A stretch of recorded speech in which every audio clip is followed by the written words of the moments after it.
Hello, baseball fans. Hope everybody's doing awesome out there, staying safe. Haven't hit like or subscribe? Please do so. Brand new YouTuber. Know I say it often, but really appreciate your support. The best way you can help me out is by hitting like and subscribe. And hey, gonna have some prizes coming down the line for subscribers, so you're gonna get in on that just to say thank you. So the Blue Jays finally made a move. And I got to tell you, I was starting to get a little worried there, especially when Senga came off the board, as well as a plethora of other middle type pitchers. I didn't think the Jays were going to make a move. Thankfully, they proved me wrong. Looks like the Mets pivoted from Chris Bassitt to Senga, gave him a bit of a more of a contract, and gave the Blue Jays one heck of an opportunity to sign Chris Bassitt. That's right, I'm excited. This is exactly what the Blue Jays need. And more importantly, this is a very impressive signing because the Blue Jays were able to sign him on their terms, which has been very rare this offseason.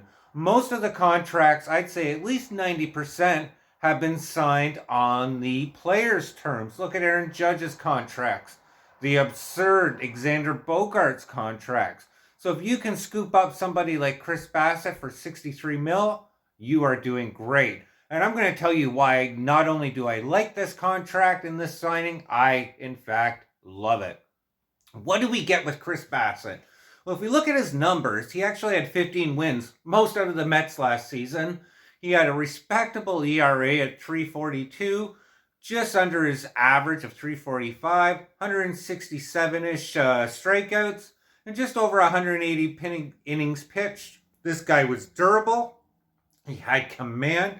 He was spot on. Exactly everything you want as a number 3 starter. And in fact, the Jays have him penciled in as a number 4 behind Barrios. So this is very good.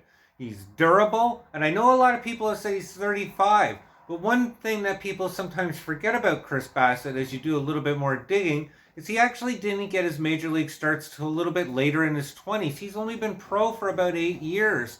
So his arm doesn't have the wear that most 35-year-olds do. On top of this, this guy isn't a power pitcher.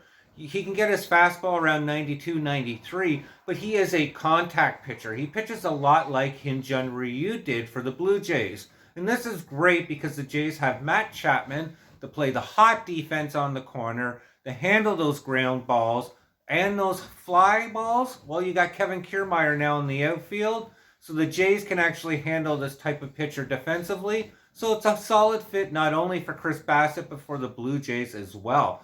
And as I said, he's always had an ERA under 4. So this is important for the Jays. It's not somebody who's been up and down. You're hoping to rebound. They're getting stability with him. So there's a lot of great check marks there for the Blue Jays and Chris Bassitt. Additionally to that, I know they have to give up a qualifying offer, but they did not overpay. They might go a little bit higher on the annual value at $21 million a year, but they're only signing this guy for 3 years, which is the competitive opening window for the Blue Jays.